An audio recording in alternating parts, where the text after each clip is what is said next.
Hello and welcome to the next episode of the JIML MRC podcast. Today, our featured guest is none other than Ma'am Sunita Aronji. And to give a very precise introduction of her very long tenure in the field of media, in the field of journalism, Ma'am is an author. She's a TEDx speaker. She's a consulting editor and a former executive editor of Hindustan Times. She's worked for HT for about more than 2 decades. More than that. More than that. And a very strong representation of women in the field of media and journalism. So, ma'am, welcome to this podcast. Thank you so much for accepting our invitation. To start off this interview, I would first of all sort of request you to just give us a very quick journey, insight about your journey. How did it all start? When did it dawn on you to become a journalist? Was it right from the very beginning you were clear in your head that you wanted to be a journalist, or it was somewhere like... I don't know. When I started working, there were two ways you could enter a profession because there was no one to counsel you. Yeah. So either you drift or it was your destiny. Yeah. So in my case, perhaps it was in my destiny that I became a journalist. And I worked with Hindustan Times for 40 years and for 22 years as editor in UP, and I did handle Jaipur, Dehradun also for some time, and I was in Bombay as roving editor for 3 years. This is a brief journey, yes. When I joined the profession, the first question I wanted to be a reporter. So I was told women don't become reporters because UP has its own reputation at that time. Yeah. But this question was not raised when I became editor. Though I was the first women editor of North India. Wow, and nobody said that you're a woman, you can't be editor. So I think that was my biggest achievement, that as a reporter, they saw me as a woman, as editor, they saw me as a professional. Right. So, but then I'm sure for that, you must have made your own sacrifices. You must have battled your own challenges. The journey wouldn't have been so easier for you. So what kind of sacrifices you've had to make to reach to that position? You see, I think any professional, now here I'll talk about as a professional more than as a woman, because I want people, I have worked very hard that people should look at me as a professional and not as a woman. Because every time, wherever you go, they talk about you as a woman and not as a professional. Yeah. And I think my achievements are more as a professional and not as a woman. So as for sacrifices, I think all of us have to, whether I have to do, you have to do, or any of your male colleagues have to do. All of us face a lot of challenges. But, if we look at it in a very general setting, generally it's the women who have to make a lot of sacrifices in order to create their own space. Like now you call it sacrifices or adjustments, it's a different thing.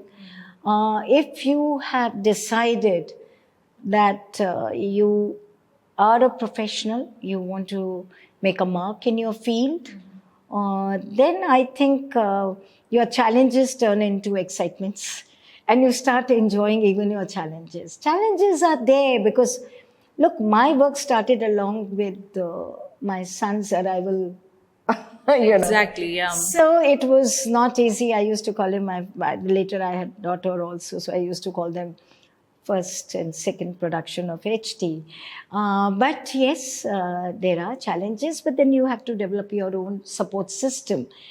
I don't think so I ever said no to my boss because my child was sick or it was difficult for me to travel for any personal reason. No, I never did that. Even if at 9 o'clock my editor called from Delhi and said you have to go to Varanasi for some coverage, I left. I did not tell my editor that today my child is having 103 temperature and I have problems at home. Because I thought he has hired me to work for Hindustan Times and not to talk about my own family issues. I did develop a support system. Yeah. And my friends helped me, my parents helped me, my in-laws helped me. And I delivered. So, I was just reading, like we were just discussing about Indra Nooyi, and like I said that I was really fascinated by her journey. And she does mention about her journey that, for every woman, when the biological clock is ticking, and then there is a career clock also, and there's a constant conflict between the two clocks. And managing that conflict, handling that conflict, I don't think it's easy for any woman. No, it happens, but it's internal. It's happening within you. And as I told you, I just talked about my Varanasi assignment. Yeah. After I had done my work and finished my work at 11:30, that's the time the mother in me woke up. I said, oh, what about my child? So I told my driver, can we go back home? And drive back home. So it's Will you like be able full to day do you it? Full work, day I and then worked and whole almost night. close to midnight you Yes. started And by the time I reached Lucknow, people were going for their morning walks and I was smiling. Oh, my child will wake up now and see his mother home. But look, these conflicts will remain. But you just spoke about Indra Nooyi. Who talks about their conflicts? Their achievements are talked about. And every woman should try that they are discussed for their achievements and not for their conflicts. Conflicts are personal. They are very, very personal. They are not to be shared with the world. And They- also, I think there is always a way and mechanism to deal with that. We Yeah. just have to look at it Yeah. from a solution Yeah, oriented approach. and you don't have to take your personal issues to office. I have issues there. When I became editor, we did not have any women there. In fact, in our Hindi edition, they were not hiring women because they were not doing night duty, or they used to bring issues and all that stuff. And I said, I'm going to break this. And when I left, I think 50% or more than them were women. Now, the problems I had to deal was when I called in women for interview, the parents will also come. And I had to tell them, please leave now. Because we are hiring, if we hire your daughter, and I don't want to see any one of you around later. So the first challenge. Second challenge was night duty. I said, I'm not giving you any concession, but I have to ensure that you reach home safely. That's my responsibility and I'll do it. So gradually we hired more women and they did wonderful work. We were very, very happy that we had more women because of certain qualities that women carry. With no disrespect to men, women can do multitasking. Women can, when they are working, they're working and they can be more professional than anybody else. The only things they have to be guided slightly. Okay, if you have a problem, you can come and discuss with me, but not with the world around you. Wow. There are so many questions coming across my mind, So first thing that I would quickly like to put up is like, what builds up this resilience in you? Like, every time you're talking about the strength part of yours, you're always highlighting the achievements and the struggle that goes behind it. You're My never journey, interested. Yeah. my journey built that resilience. My work, nothing else, Or is it some kind of characteristics within you, or maybe something external? Everybody has a mentor or a role model or Look, something like that. I never talk about role models because, whenever you are asked, it's best to throw some big names. That's what people do. So maybe I picked up few things from some editors I watched very closely. I picked a few things from my PN, perhaps, from my secretary, perhaps, from my colleagues, perhaps. You have to be open to suggestions and not sit on judgments throughout. Very true. What happens is the moment you rise in hierarchy, you also grow very judgmental. And you think you are the only one who knows the best, no one else. And you are the one who can deliver judgments, no one else. I think when you become a leader, you have to be very, very open to suggestions that come to you because you never know which suggestion works for you. Absolutely. And a team always delivers better than an individual. No doubt about that. Than an Yes, individual. yes. But yes, while I was open to suggestions, I always said, boss is always right. That's the dictum. I believe in that firmly. My boss, even if I disagree, who sits in Delhi, even if I disagree with few things, finally I accept it, even if I'm sulking. He can't see me sulking, but yes.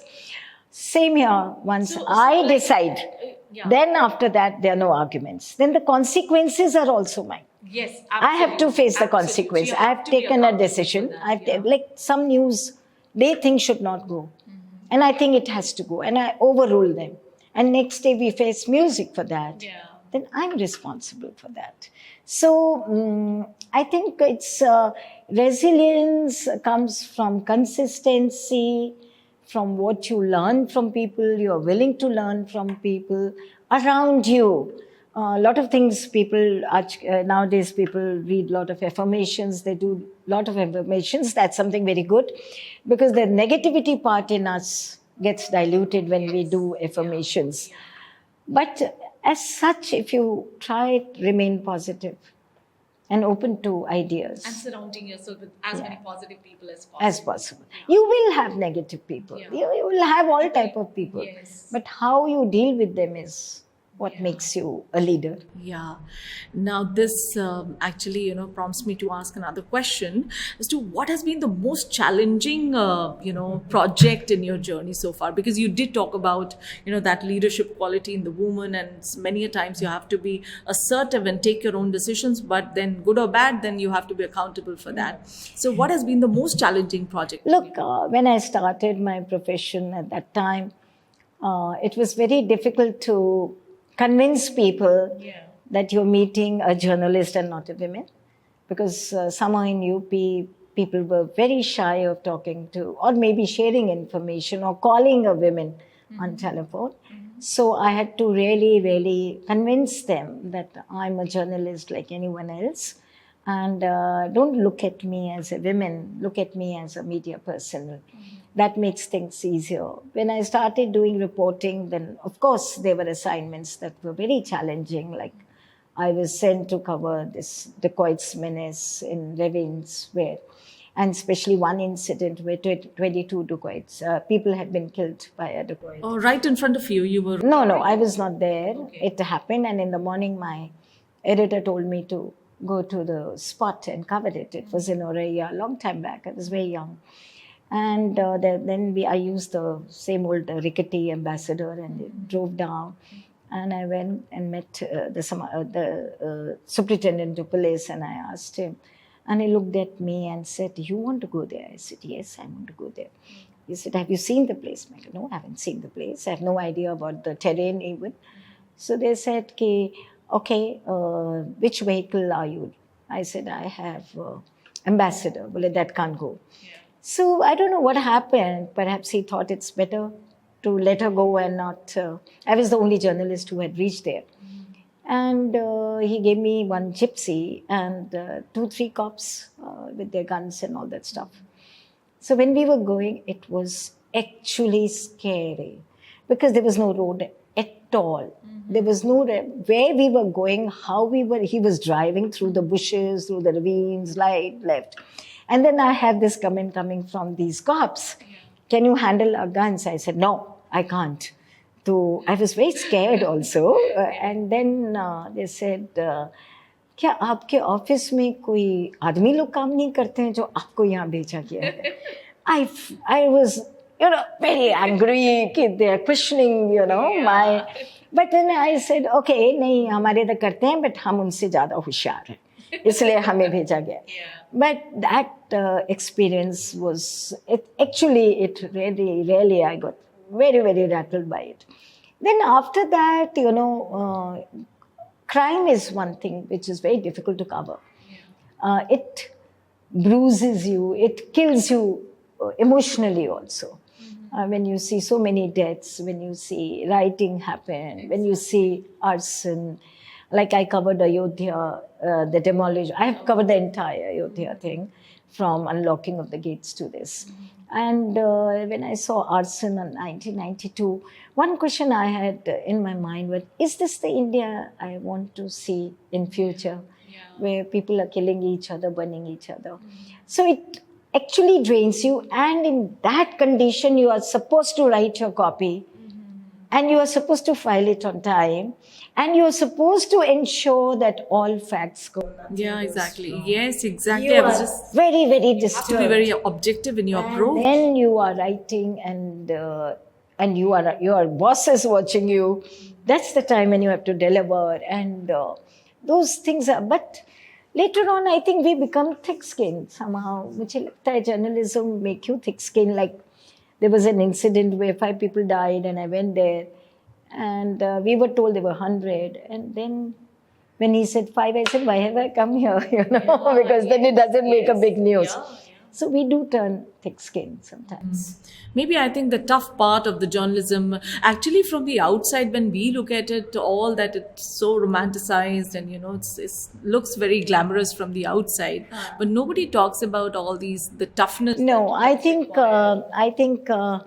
I go to colleges quite often and I address students, and people do ask me about journalism as a profession.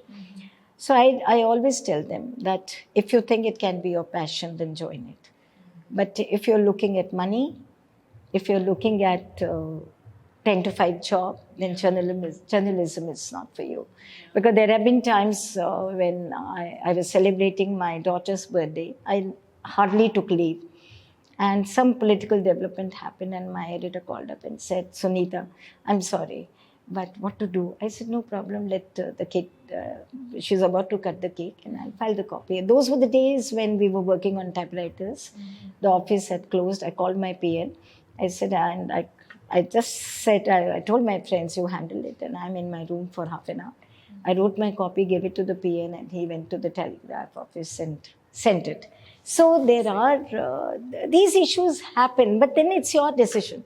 Someone else will say, my daughter's birthday, I'm not going to do. Yeah. It's your choice, but then you are rewarded also for those choices. Yes, absolutely. So it's like, what are some of the, management insights that you could share from your job? Oh, that's something I really want to do, because I'm sitting here talking to you.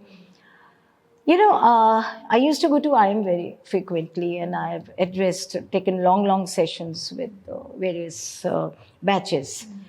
And I used to see those big boards, Mahabharats, management principles from Mahabharata. Yeah. I think for any management person, media house teaches you the best management skills. And I'll tell you how. Yes. When we talk about management, what are we talking about? We are talking about planning. Yeah. First, you need a project. Absolutely. Then you need a plan. Yeah. Then you need to execute it. Yeah. Then you need a deadline. Then there'll be a crisis, so you'll need a crisis management. Yeah. You'll need revenue, so you need to revenue management there. Absolutely. And then you need to market it. Absolutely. And that instant decision making during crisis. And here, in a newspaper, we take decisions, say, I think, I'll give you an example. When the Twin Tower happened, that day something very important had happened in UP. And it was going as a lead on page 1.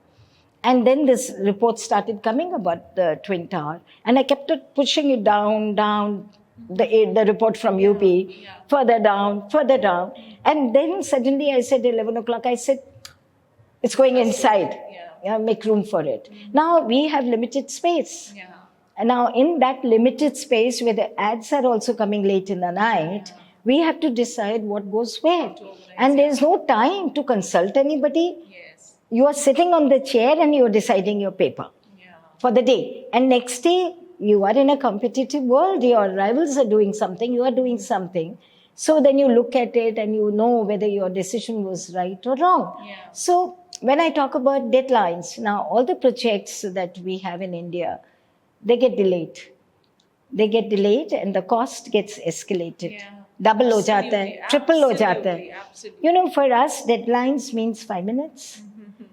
If our page, we have a digest where we have to release pages. There is a schedule. If a page is delayed by 5 minutes, we have hell, because the production will come, they'll say the entire thing has been delayed. Hindi will go, then English will go, then this edition will go. Everything is lined up on the machine also. तो आप ऐसा नहीं कर सकते हैं कि आप आराम से 1 बजे if you have to release a page, you can do it at 1:30. This is something so very You crucial for can't. medical students. There's nothing that you can do. Now somebody might say, जो सुन रहे हैं कि project और इसमें page में तो बहुत फर्क है. No, same you convert it into months and years, na. Exactly. Just imagine the delay that cost us, delay in the printing and then circulation of the paper is the delay that you have your cost going up, and you have to surrender your project because somebody else has done it. Absolutely. So there are crisis management. I remember I didn't have anybody in Varanasi when some incident happened, and Delhi was really worried. And they called up and they said, how are you going to manage? I had one stringer there, only one person, that too not a full-timer. So initially I took all the calls. Then at 9, I told my editor, please, now, tell everybody not to call me. I'll send a plan by 10:30, and by 12, all the stories will be in. By 11, because Delhi goes early. But please don't disturb me. And after that, I lined up everything. There were people sitting outside watching. Yeah. There were people who were, doing some coordination with Hindi. They were translating. Simultaneously, everything was happening. And there were people, my stringer was at one place. He was reporting from there. I got in touch with the Hindi editor. I told him, wherever your people are, tell them to keep us updated also. Whatever they're sending you, it should come to us also. We did a fantastic job. Next day, I got a big compliment from my editor. So that is crisis management, which you have, Absolutely. Here, what happens if you have an accident, the first thing they'll do is how to keep people away. The focus is not on managing the crisis which is there, but ensuring how you can hide the crisis, and doing that. Instead of doing that, how to. So I think newspapers, they really, and we do plan for the day. Say I've done a planning for my edition. By 5, 6 in the evening, everything is planned. What is coming from Delhi, what is coming from Bombay, the important news of the day. And by 10, something big happens somewhere. The entire planning goes haywire. We have to redo everything, and we do it. Within an hour, we do it. And I'm not the only one, the entire team does. They're trained for this. But then anything goes wrong or right, you have to be accountable. Yeah, that is there. Oh, we stand in the court also for that. That's what is required for every management professional. Like, taking the right decisions. yes, But you have to think critically. You have Yeah. to think about it from all dimensions. Exactly. That is very important. Yeah. So we did train some IIT guys in our newspaper. I used to go there and I told them, whatever you're doing, if tomorrow you're going to managers, then you better come to Hindustan Times and learn certain skills. And you won't believe I had 4 in Lucknow, 2 in Patna and 2 in Chandigarh. And technology-wise, they were very good. And within one day, they could make the page. We didn't have to teach them anything. But when it came to, taking decisions, when it came to using this, then they used to get stuck. If I told them, give a good headline in 3 letters, 3 words. So that's when they feel puzzled. Yeah. Because this is the space we have. We can't, like headlines are decided according to the space, and then we decide the font. So they used to get stuck, and that's what we trained them in. That's amazing. Just a last quick question. I'm just gonna, because we have almost completed. Just a last quick question. As a woman, you've achieved a lot. You've created your own space. And again, I'm quoting Indra Nooyi because I really, appreciate certain things that she has mentioned in her book. She said that every time she went to her home, she used to leave the crown that she used to wear in the professional space, and so she would leave that crown in the garage and then enter her home. So was it ever like you also, like, how was your crown received? No, at home, even today, my children never. I was editor in office, and at home I was mother, wife, a social person. I never ever, I don't even talk about what I did in office. I never took office to home, and I took home to office. So that there was a clear demarcation. Yes, between the two demarcation, spaces. distinction of these 2 spaces for my own peace, not for anybody else, because I didn't want to. And why should I discuss what happened in office with my children? Absolutely. Or why is office worried about what happened at my place? What interest do they have? Yeah, they're not looking at me for that. Yeah. So I think what she said, every leader has to do. Clear-cut demarcations. Right. So it was wonderful talking to you and, listening to your experiences. I'm sure the students are going to really, really benefit from your experiences. And we look forward to meeting you sometime in future again. Yes, Keep sure. learning from your experiences. Sure. Thank you so much. Thank for you. spending Thank you. valuable time. Thank you.